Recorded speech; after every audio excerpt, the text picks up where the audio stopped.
మెదక్లోని contour చెరువు దగ్గర ఊరూరా చెరువుల పండుగ కార్యక్రమం నిర్వహించారు. ఈ కార్యక్రమంలో ఎమ్మెల్యే పద్మా దేవేందర్ రెడ్డి, కలెక్టర్ రాజర్షి పాల్గొన్నారు. ఈ సందర్భంగా చెరువు కట్టపై ఎమ్మెల్యే బతుకమ్మ ఆడారు. కలెక్టర్తో కలిసి కట్టమైసమ్మ గంగ పూజలు నిర్వహించి హారతి ఇచ్చారు.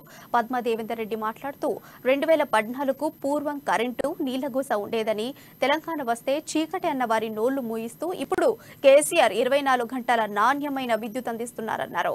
మిషన్ కాకితయ్య ద్వారా చెరువులు జలకలను సంతరించుకున్నాయని, దీంతో సాగు విస్తీర్ణం బాగా పెరిగిందని పద్మా దేవేందర్ రెడ్డి తెలిపారు.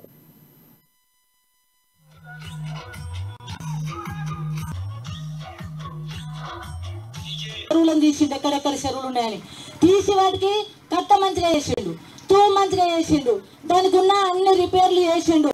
ఇప్పుడు ఏమైంది, పడ్డ సినుకు పడ్డట్టు చెరువులో ఉంటుంది. పూడిక తీసిన మట్టిని రైతులు తీసుకుపోయి పొలాలలో కొట్టుకున్నారు. జర లఘు కూడా వచ్చింది. ఆ పూడిక తీయగానే ఏమైంది, పడ్డ సినుకు పడ్డట్టు వాళ్ళ చెరువులో నీళ్లు ఉంటున్నాయి. ఇప్పుడు ఎట్లుంది యాద్ చేసుకోలేదు. సర్ది తిన్న కాడ రేవు తెలవాలి.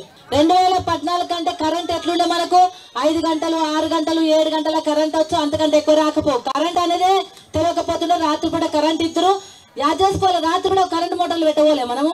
మంచినీళ్ళ కోసుండే, పొలాల కాడికి నీళ్ళ కోసుండే, బోర్లు పడపోతుండే, కరెంటు రాకపోతుండే, పార్నమడే వాడుతుండే, వెనకమడికి నీళ్ళు అందకపోవు, అంత లోపల కరెంటు పోతుండే, నానా వస్తుండే, మోటార్లు కాలిపోవు, ట్రాన్స్ఫార్మర్లు కాలిపోతుండే. అదే వేసుకొని మెదక్ దాకా పోయి రిపేర్ చేయించుకునే ఇంత లోపల ఆయన చెరువులను తీసిండు, ఎక్కడెక్కడ చెరువులు ఉన్నాయని తీసి వాటికి